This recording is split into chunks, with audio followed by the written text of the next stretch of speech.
Rock kom til Bandaríkjanna miðjan 7. áratug og þá sagt að unglingurinn hafi orðið til. Unglingar eignuðust sína eigin tónlist og fóru að skapa sér sjálfstæðari lífstíl. Ungt fólk fór að ögra foreldrum sínum með villtum klæðaburði, villtri hárgreiðslu og alls konar stælum.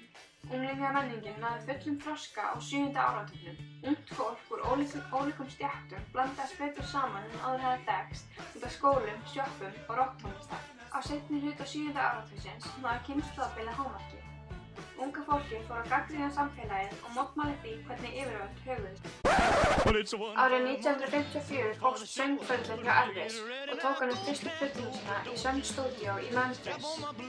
Árið 1956 var hann landsþekktur fyrir sinn sérstaka stíl og útlit og var það upphafið að nýjum tímum fyrir tónlist og menningu í heiminum. Í sjónvarpinu var Elvis alltaf sýndur fyrir ofan mitti því mjaðmahreyfingar hans þóttu ekki við hæfi. Rock gekk í endurnýjun lífdagana með The Beatles eða Beatlunum árið 1963. Fleiri breskar hljómsveitir fylgdu í kjölfarið og áttu þær eftir að hafa mikil áhrif á unglingamenninguna víða heim.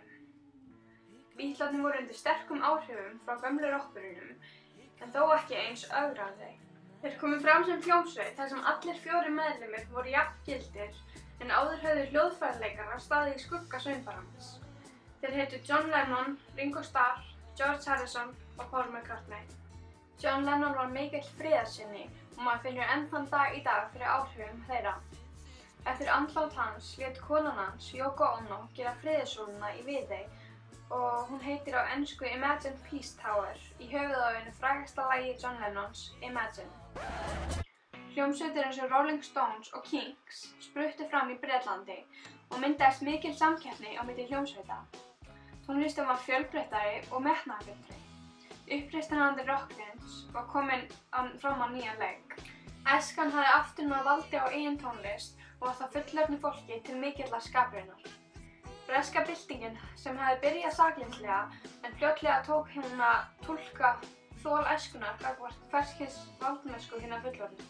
Það gat verið erfitt fyrir íslensk ungmenni að nálgast föt eins og verið í tísku, svo var opin tískuvöruverslun í miðjum miðbænum sem kallaðist Karnabær. Leslie Hornby eða Twiggy var bresk fyrirsæta sem var fyrirmynd ungra stúlkna á þessum árum. Á svipuðum tíma komu hipparnir fram en þeir höfnuðu neyslusamfélaginu og leituðust við að skapa sér einfalt og innihaldsríkt líf. Hipparnir voru fyrsta kynslóðin sem eignaðist sína eigin æskulýðsmenningu. Disko er tónlistarstefna sem var ríkjandi á miðjum 8. áratug. Tilkoma disko hafði gífurleg áhrif á rafræna danstónlist sem gerði það að verkum að disko var aðskilið poppi og rocki og varð sín eigin tónlistartegund. Disko var samt sem áður oft heitið hornauga í byrjun og þó aðallega af rock-aðdáendum en hugsanlega var það vegna þess að þær hafi vitað að ný stefna væri á hraðri uppleið.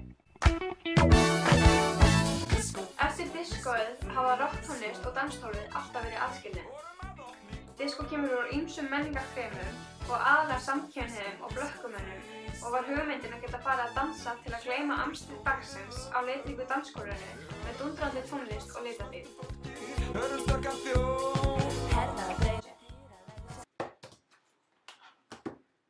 Er það að taka upp sko? Já. Ennþá.